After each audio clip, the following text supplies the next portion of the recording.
မင်္ဂလာပါ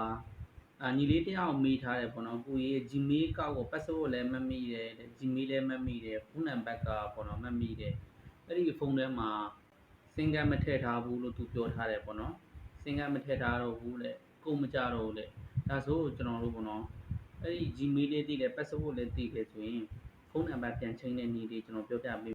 ရမရကျွန်တော် comment မှာတစ်ချက်ရေးထားပေးပါဆိုကျွန်တော်တို့အရင်ဆုံးပေါ့နော်ဒီ Gmail ထဲကိုအရင်ဆုံးဝင်လိုက်မယ်ပေါ့နော်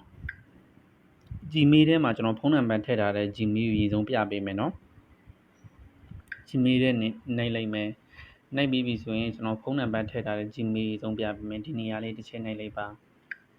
နှိပ်ပြီးပြီဆိုရင်ပေါ့နော်ဖုန်းနံပါတ်ထည့်ထားတဲ့ Gmail အဆုံးပြပေးမယ်ကျွန်တော်မှဆိုရင်ဒီဟာဖုန်းနံပါတ်အရင်ဆုံးထည့်ထားရပေါ့နော်ဒီနေရာလေးမှာပေါ့နော်ဖုန်းနံပါတ်ရေးဆုံးပြောင်းပါမယ်ပြောင်းပြီးပြီဆိုရင်ကျွန်တော်မှဆိုရင်ဒီမှာဖုန်းနံပါတ်ထည့်ထားရပေါ့နော်ဖုန်းနံပါတ်ထည့်ထားတဲ့ Gmail ထည့်ထားတယ်ပေါ့နော်ဒါပေါ့နော်ဖုန်းနံပါတ် Gmail ထည့်ထားတဲ့အကောင့်ဒါဆိုဖုန်းနံပါတ်မထည့်ထားတဲ့ Gmail မထည့်ထားတဲ့အကောင့်ကိုပြန်ပြပေးမယ်ပေါ့နော်ဒီနေရာလေးရင်ဆုံးဝင်လိုက်ပေါ့နော်ဝင်ပြီးပြီဆိုရင်ဒီမှာပေါ့နော်ဒါကတော့ကျွန်တော်တို့ပေါ့နော်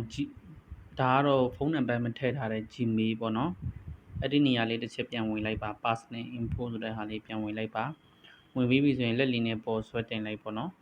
ဆွဲတင်ပြီးဒီနေရာမှာပေါ့နော်ကိုကဖုန်းနံပါတ်မထည့်ထားတဲ့နေရာရှိတာဖြစ်တယ်ဒါလေးတစ်ချက်နဲ့ဒီနေရာမှာဒါunknown ဆိုတဲ့ဟာလေးတစ်ချက်နိုင်လိုက်ပါဒီနေရာမှာဒါပေါ့နော်ဖုန်းနံပါတ်ထည့်ရမှာဖြစ်တယ်ပေါ့နော်ကိုမှဖုန်းနံပါတ်ပြန်ချိန်လို့ရတယ်ကိုကမြန်မာပြည်မှာနေတယ်မြန်မာပြည်မှာကုတ်ကြလာပေးလိမ့်မယ်ပေါ့နော်ကိုဖုန်းနံပါတ်ထည့်လိုက်ပေါ့နော်ဒီလိုဖုန်းနံပါတ်ထည့်ပြီးတော့ဒီအောက်ကပေါ့နော်ဒီ next ကိုနှိပ်လိုက်ပါအဲကုတ်လေးကြလာပြီးကုတ်လေးထည့်လိုက်တယ်ဆိုရင်ပေါ့နော်ကိုရဲ့ Gmail မှာဒါဖုန်းနံပါတ်ချိန်ပြီးသားဖြစ်လိမ့်မယ်ပေါ့နော်